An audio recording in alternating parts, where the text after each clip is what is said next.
স্থানে। অনেকেই বলবেন, ভাই ড্রোন কি এত দূরে যায়? এরকম অনেকেই কমেন্ট করেন। হ্যাঁ ভাই, আমি DJI Air 3 ড্রোন ইউজ করি। এটা অনেক দূরে পাঠানো যায়। আমি কিন্তু আজকে ড্রোনটা পাঠিয়েছি 7 কিলোমিটার প্লাস। আর দেখুন, একের পর এক ড্রোন চলেই যাচ্ছে। আর আমাদের এলাকায় 2 থেকে 3 দিন আগে প্রচন্ড পরিমাণে বৃষ্টি হয়ে মাঠে কিন্তু পানি জমে গেছে। আর এখন ড্রোনটা গ্রামের বাড়ি ঘরের উপর দিয়ে কিন্তু ড্রোনটা চলে যাচ্ছে। আর গ্রামের যেসব ঘর বাড়ি আপনারা দেখছেন, টিনের ঘর। আসলে গ্রামে বেশিরভাগই 100%-এর মধ্যে 90%ই কিন্তু টিনের ঘর। আর টিনের ঘরগুলো দেখতে কেমন লাগছে অবশ্যই কমেন্টের মাধ্যমে জানাবেন। আর টিনের ঘর আসলে গ্রামের একটা ঐতিহ্য। আর যে সকল বন্ধুরা ড্রোন কিনতে চাচ্ছেন তাদের উদ্দেশ্যে বলবো, অবশ্যই আপনারা DJI ব্র্যান্ডের ড্রোন কিনবেন, অন্য কোনো ড্রোন কিনবেন না।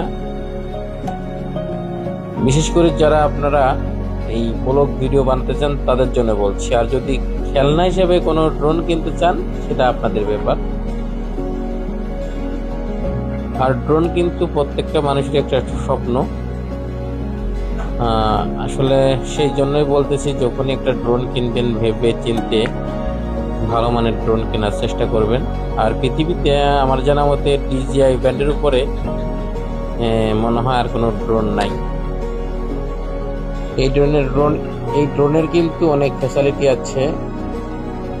আপনারা যদি হোম পয়েন্ট আপডেট করে ড্রোনটা ফ্লাই করেন, আপনাদের যে রিমোটের যে কানেকশন যদি লস হয়ে যায়, ড্রোন কিন্তু যেখান থেকে ফ্লাই করবেন সেই জায়গায় চলে আসে।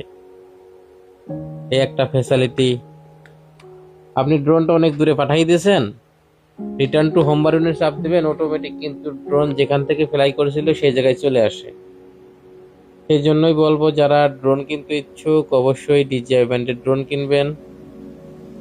আর আমার পেজটি ফলো দিয়ে আমার পাশে থাকবেন। আমার পেজে কিন্তু আমি নিয়মিতই ড্রোনের সুন্দর সুন্দর ভিডিও আপলোড দিয়ে থাকি। আর যারা সম্পূর্ণ ভিডিও দেখছেন তাদেরকে কিন্তু অসংখ্য অসংখ্য ধন্যবাদ। কারণ আমার ভিডিওগুলো একটু বড় হয়। আমি যখন লং ভিডিও বানাই তখন কিন্তু ভিডিওটা অনেক বড় হয়ে যায়, কারণ আমার ভিডিওটা থাকে প্রকৃতি নিয়ে। তো